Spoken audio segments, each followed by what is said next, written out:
The lie came dressed in cozy nostalgia. That's what made it hurt more. You know, my mom had said, stirring tea like we were in a Hallmark movie. Your dad's always dreamed of opening a cafe. Somewhere warm. With books and jazz playing in the background. Just something peaceful. My dad smiled, quiet like he always was, eyes tired from decades of warehouse shifts.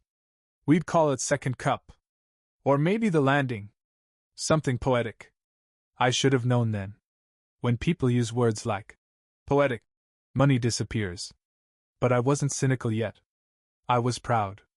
I'd done the hard work, saved, scrimped, freelanced until my fingers felt like broken keyboards. I had $50,000 in liquid savings. A ridiculous sum for a 28-year-old with no trust fund or backup plan. So I gave it to them. No contract. No equity conversation. Just trust. They cried. My mom hugged me like I'd given her a second life. My dad looked at me like he didn't quite know how to say thank you. That was enough. They said they'd start looking for locations that month. My mom even bought a Pinterest board of cafe designs. I bookmarked it like a proud investor. But 2 weeks later, I texted her asking how the lease search was going. No reply. A few days passed. I followed up. Found any spots you like? Still nothing. When she finally called back, she sounded off. Like she'd rehearsed calmness but forgotten the words. We're just sorting a few things, she said. I wanted to press. I didn't. But something felt off. Not wrong. Not betrayal level bad. Just unsynced. Like a record playing half a beat slow. I started checking property listings myself.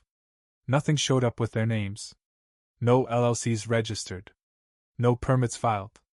Then I saw Nate's Instagram. He'd gone dark for months. Classic Nate. Silence after a crisis. Silence after Vegas. Silence after, accidentally, totaling a borrowed car. But there he was now, back online, selfie at a poker table. Caption: Rebuilding the Empire. No hashtags. Just that. I zoomed in. On the table, in the background, was a stack of chips bigger than his sense of accountability. My stomach turned. I called my mom. She didn't answer. So I called again. Then again. Finally, she picked up. Breath shaky. Is this about Nate? She asked, before I even spoke. I didn't scream. Didn't curse.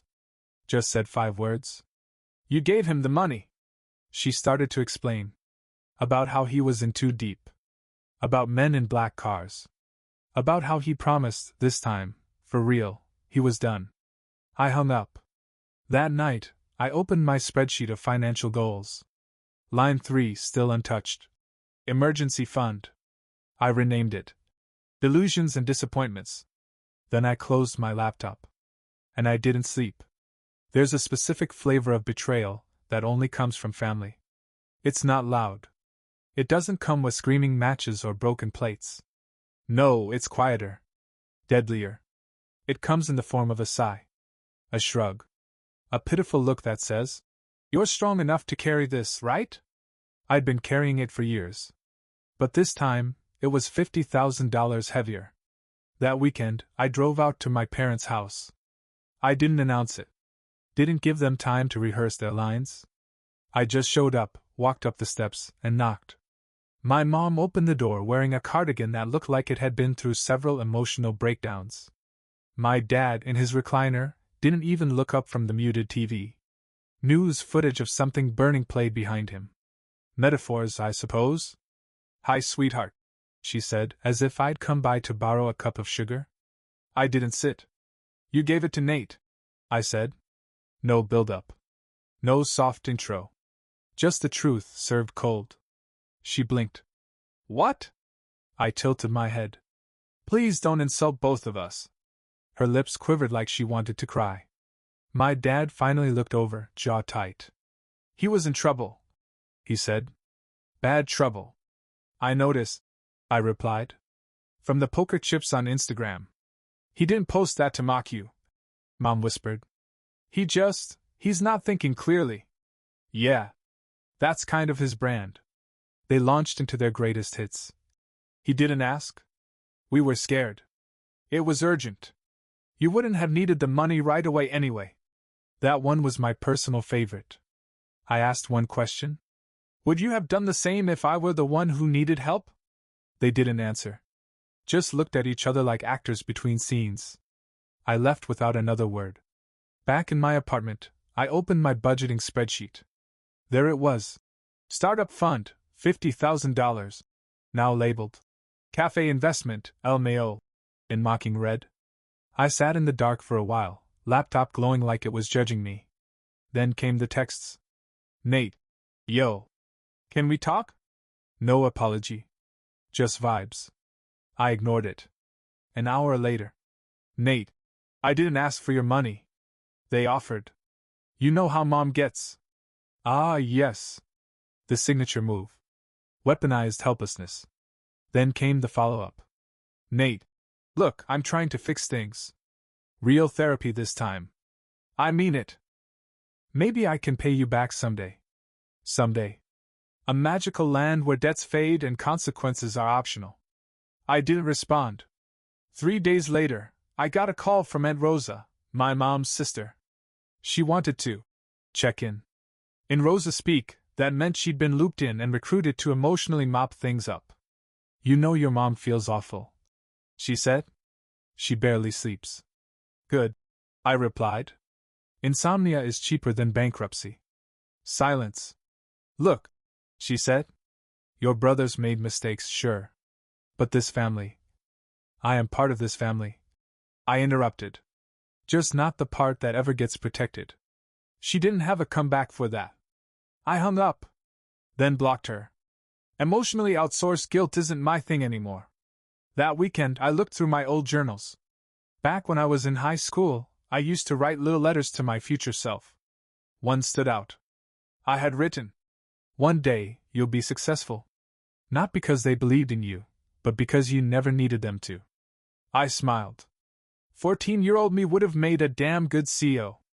There's a point in every betrayal where the initial sting fades. Where you've cried, raged, stared at the ceiling fan like it was the Oracle of Delphi, and then something clicks. You go cold. Not numb. Focused. That's where I landed, somewhere between apathy and absolute clarity. The emotional hangover had passed, and what remained was strategy. That Sunday, I brewed the strongest coffee in my cabinet, sat down at my desk, and created a new spreadsheet. I titled it Family ROI, Investments versus Outcomes. It had columns for money, time, emotional labor, and gaslighting events. The first row said, $50,000, Cafe Fund, reallocated to Nate's next meltdown, return, minus 100% plus insomnia. A second row, 12 years of being the good kid, result, go to scapegoat with decent credit. Was I being petty? Maybe. But petty is what you do when justice isn't available through legal channels. Nate, meanwhile, began his redemption tour. He posted a photo of a stack of self-help books and captioned it, "Changing from within. One day at a time." All hardcover. No bookmarks. A few days later, he posted an Instagram story from a smoothie bar with the geotag, Zen Garden Healing. Except the person filming accidentally panned left and caught a slot machine blinking in the background. Healing indeed. Then came the phone call I wasn't expecting. Not from Nate. Not from my parents. From Julia. My ex. Now, Julia and I hadn't spoken in nearly 2 years, not since we broke up because I was too emotionally self-reliant. Whatever that meant. Hey, she said. I heard what happened. I know we haven't talked, but I'm sorry. That's awful. I blinked. You heard? Rosa told my mom. Who told her book club. Who apparently now think you're in a Netflix drama. Oh great. Maybe I'll get a documentary deal. She laughed softly. Look. I just wanted to say I always admired how you handled your family. I didn't understand it back then, but I do now. There was a pause. A strange, bittersweet one. Thanks, I said. That means more than you know. After I hung up, I sat with that for a while. The things I used to resent, My distance, my independence, my refusal to let chaos into my world, those were the very things that protected me now. That wasn't failure. That was foresight. Later that week, Nate sent a voice note. Big mistake. Yo, bro. I know you're pissed. I get it, okay? I didn't mean for all that to happen. But I'm trying to turn it around, man. I really am. The therapy's good. And maybe one day we can go in on something together, like a joint business. You've always been the brains, and I've got the people skills, you know? Pause. You're the steady one. That's your power, dude. You keep things solid. I'm just asking for a little grace. Ah, yes. Grace. Another word people use when they mean, give me benefits I didn't earn. I deleted the message. But not before transcribing it into my family ROI spreadsheet under manipulation attempts Q2. I wasn't going to retaliate. Not yet. But I'd stopped explaining myself. Stopped making it easy for them to feel forgiven without doing the work. I didn't know what justice would look like. But I knew it wouldn't come from begging for recognition. It would come from building something so solid, so undeniable, that even they would have to sit in the audience and clap. Or leave the room. Either way, I was good. There's something liberating about giving up on an apology that's never coming. It's like walking out of a waiting room where your name was never on the list. So I stopped waiting. I stopped opening my mom's thinking of you texts. I stopped checking Nate's passive-aggressive accountability journey posts. And I stopped giving the people who hurt me access to my peace. Instead, I got to work. Not the dramatic, quit my job and start a business overnight kind of work. No TikTok founder montage. Just small, calculated steps, like loading a cannon, 1 grain of powder at a time. I filed the LLC. Created a product roadmap. Found a partner I actually trusted, Mel. A college friend who used to beat me at coding sprints and never once asked to borrow rent. She didn't say much when I told her what happened. She just raised an eyebrow and said, "So, we build?" We built. Nate, meanwhile, was still chasing forgiveness with a fishing rod made of excuses. A week into our silent standoff, I got a voice memo from him that began with, "Bro, I've been doing some deep shadow work, okay? Really facing my inner self." And ended with, "And I was thinking maybe you could help me write a pitch deck? I got this idea for an app that tracks bad habits in real time and auto-donates to charity when you relapse. It's called Repeat. Yes. With 2 E's. I didn't reply. But I did add it to the spreadsheet under Q3, Startup Ideas Nate Thinks Are Revolutionary, entry number 6. Below, Vapecoin and Uber for Therapy. A few days later, Mom called. I didn't pick up. She left a voicemail, her voice lined with performative fragility. "I just wish we could go back to how things were, when you used to talk to us. Your dad misses you." I played it on speaker while folding laundry. Mel, sitting on the floor sketching UI screens, snorted. "Translation," she said. "We miss having access to your emotional stability." "Exactly," I replied. "They're not sorry. They're uncomfortable." She looked up. "So what's the plan?" "I'm going to build something they can't ignore," I said. "And then I'm going to let them watch me succeed without a single invitation to join in." Mel raised her coffee mug like it was a champagne flute. To leaving people in the audience. That weekend, something strange happened. I got a package in the mail. No note. No return address. Just a small box wrapped in plain paper. Inside, a crumpled photograph. It was of Nate and me as kids. We were maybe 9 and 10. He had a scraped knee. I had my arm around him. Both of us were smiling. On the back, written in thick sharpit, "You always saved me. I'm sorry." And, for a moment, I just stared at it. Was it sincere? A peace offering? Manipulation version 5.0? Maybe all three. I didn't cry. I didn't rage. I folded the photo in half, placed it in the drawer under my desk, and went back to work. Some debts can't be paid in apologies. Only in distance. 3 days later, Julia texted again. "Hey. Sorry to reach out again, but..." I was thinking about what you said. About building something that doesn't need their validation. If you ever want a sounding board, just for branding or strategy, I'd love to help. Mel looked at the screen, then at me. That's the ex? Yeah. She's got good taste in people, apparently. I smiled. Maybe the past couldn't be erased. But it could be redefined. The funny thing about progress is how quiet it feels when you're doing it right. No trumpets. No viral tweets. No montages with dramatic piano music. Just the soft click of keyboard keys and the occasional, "Oh, hell yes," from Mel when something compiles clean on the first try. By mid-March, our product had legs. Not baby deer legs, either, stable, testable, surprisingly elegant. A minimal version of our service went live to a small closed beta, a tool for independent creators to automate their business workflows. Think, contracts, payments, follow-ups, without needing to babysit spreadsheets or beg a cousin for legal templates. It wasn't sexy. But it worked. And the feedback? It hit like caffeine. You have no idea how much time this saved me. Why hasn't anyone built this already? God bless you and your UX decisions. Mel printed that last one and taped it to her desk. Fan mail, she said. From someone who doesn't share your last name. That week, Nate sent a text with a photo of a whiteboard sketch that looked like a conspiracy theory mixed with a children's menu maze. Caption: Think I finally cracked the MVP for repeat.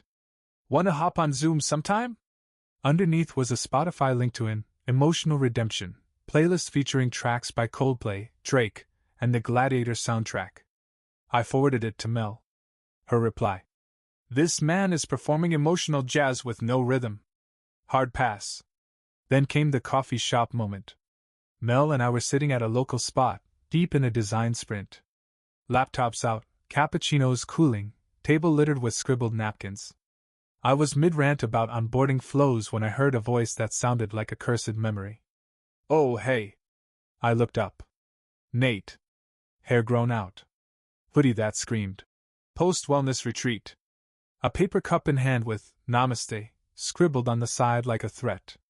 Didn't expect to see you here, he said. Mel glanced up. You must be repeat. He blinked. Sorry? She smiled sweetly. Nothing. I've heard pieces. Nate turned back to me. I've been working on stuff. Real stuff. I'm actually in a mentorship cohort now. Startup incubator. I got accepted based on my concept pitch. He was waiting for me to ask what it was. I didn't.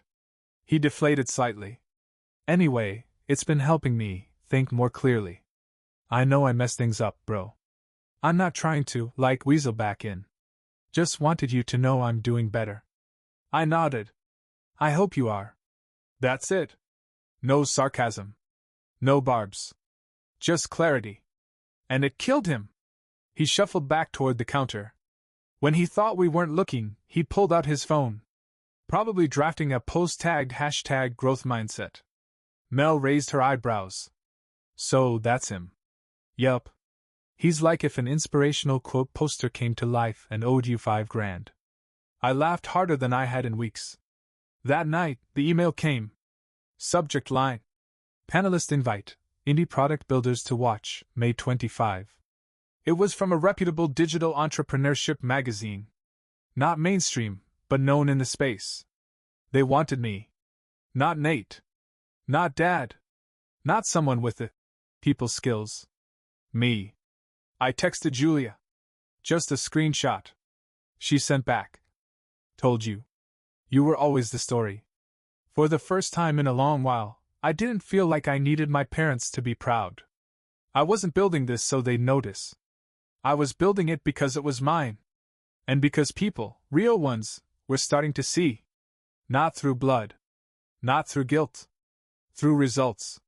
When we hit 1,000 users in beta, Mel bought a balloon shaped like a middle finger and taped it to the office wall. She said it was for morale. We didn't pop champagne. We ordered pad thai, ate in silence, and watched our live metrics like they were newborn triplets. Quiet pride buzzed beneath the surface, and I realized something rare. I didn't feel like I was chasing anything anymore. I'd arrived. Not at some flashy endgame, but at clarity. This was my work. My pace. My choices.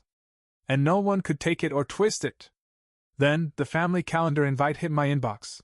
Family dinner, Mom's birthday.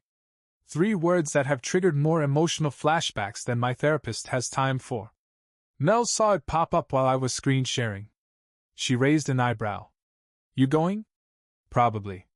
Why? Good question. Dinner was at the usual place. White plates, dark wood, breadsticks that always arrived lukewarm. The vibe was familiar, but my emotional posture wasn't. I wasn't entering as the disappointment this time.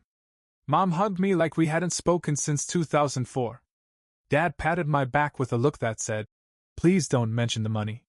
Nate was already seated, wearing a button-up he hadn't ironed, scrolling his phone like it owed him something. "Hey bro," he said, sliding a drink menu toward me like it was a peace offering. "Heard your thing's blowing up." I tilted my head. "What thing?" He blinked. Your project." "The app?" Mel posted about it. "Congrats." I nodded. "Thanks." Mom leaned in.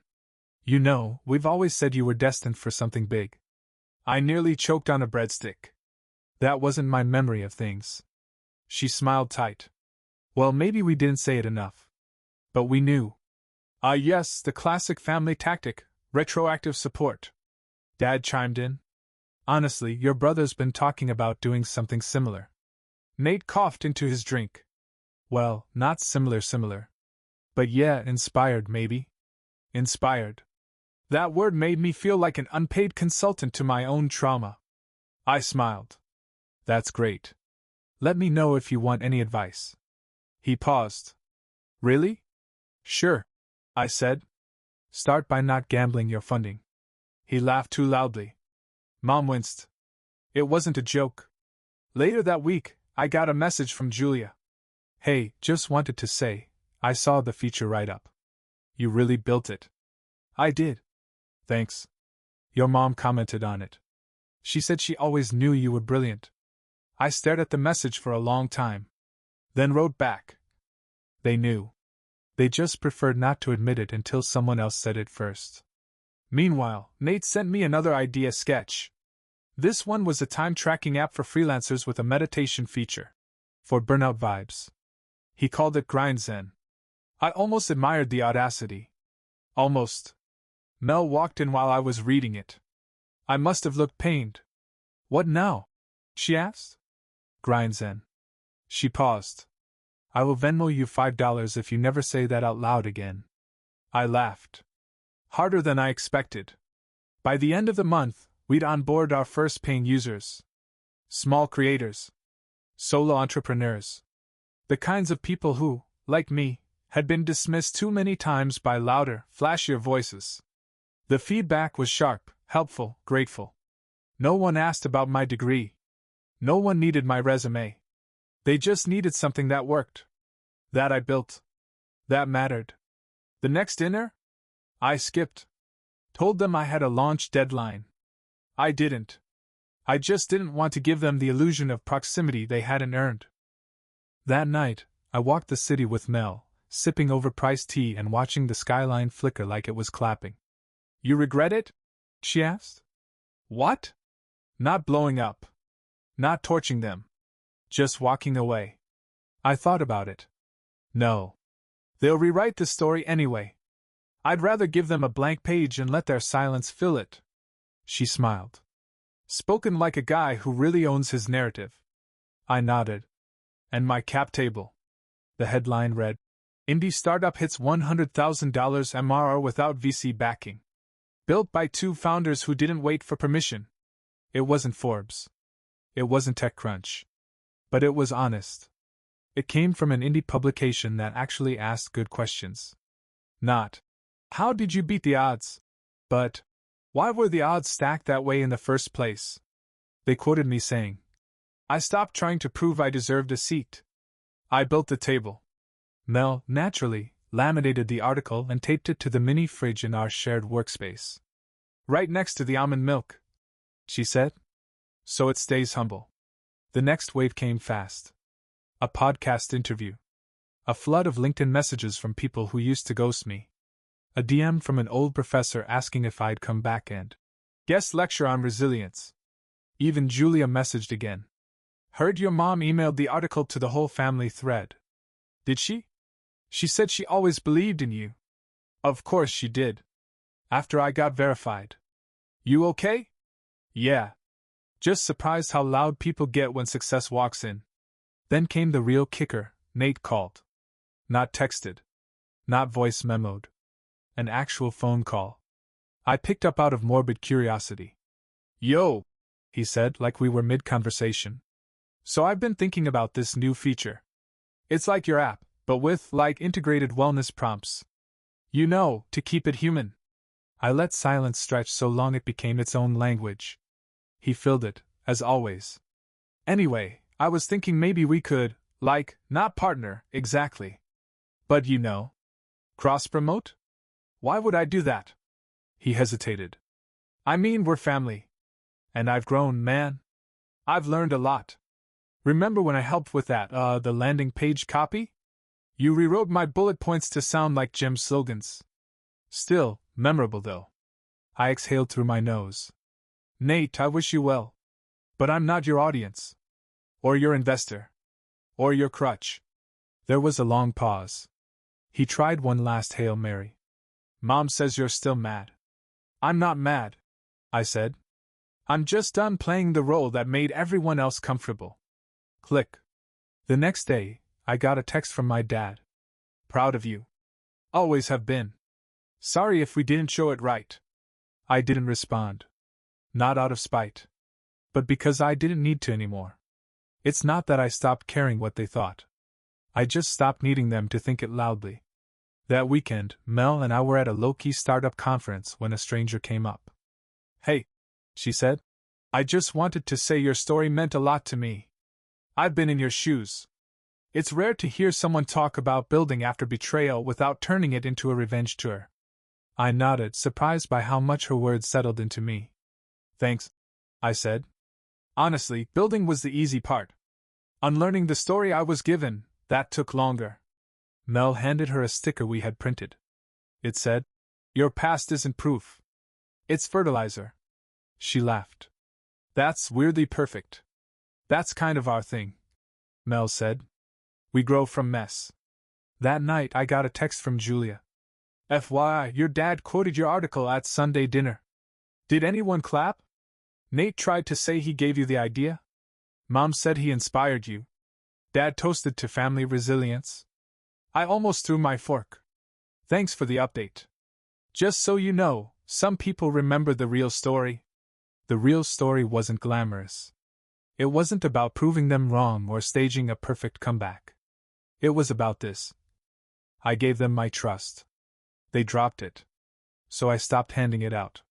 And I built something they couldn't touch, not because I kept them out, but because they never saw it in the first place. The email subject line read, Founders Keynote Invitation, Austin 2025. I blinked at it 3 times, then clicked. It wasn't spam. The invite was from a respected tech summit I used to watch from afar while working late in a cold co-working space with Mel and a space heater named Gerald. Now they wanted me to speak. Not about code. Not about marketing. But about resilience. Reinvention. Letting go. I forwarded it to Mel with the subject. Guess we're keynoting. She replied with a gif of a squirrel doing a backflip and one word. Confirmed. 2 weeks later, I was sitting on a bench outside a small indie cafe, iced coffee in one hand, dog-eared notebook in the other. I wasn't rehearsing a speech. I was writing something for myself. A kind of closing note to the story I'd been living and editing for years. That's when I got the text. Mom, are you coming to your cousin's graduation dinner? Everyone's asking about you. We're so proud of everything you've built, Red Heart. 10 years ago, that message would have made me cry. 5 years ago, it would have made me angry. Today, it just made me feel done. I typed out a response. Thanks. Tell them I'm grateful for the support. I won't be attending. Wishing everyone a lovely night. I left out the part where they'd barely noticed my college graduation. The part where support, back then, had meant silence and shrugged shoulders. But I wasn't bitter. I was just busy living a version of my life that didn't include pretending anymore. At the summit, I stood backstage in a charcoal suit Mel had picked out. She said it made me look like a man who could delete your account and your trauma. The lights dimmed. The mic clicked on. And the host said, "Our next speaker built one of the most resilient founder-led platforms of the decade, after facing something many of us know too well: family expectation, betrayal, and the decision to stop shrinking." I stepped onto the stage and spoke for 20 minutes. I didn't name names. I didn't talk about Nate. I talked about trust. About learning the difference between love and control. About choosing not to carry shame that wasn't mine to begin with. I ended with this: sometimes the people who raised you also taught you to doubt yourself. You can love them. You can forgive them. But you don't have to stay small to keep their comfort intact. The standing ovation was quiet and respectful, like people weren't clapping for me, exactly, but for themselves. For the parts of their story that mirrored mine. Afterwards, I stepped outside and found Mel scrolling through comments on the live stream. "Julia says your dad shared the clip on Facebook with a caption that said, 'Proud Dad Moment.'"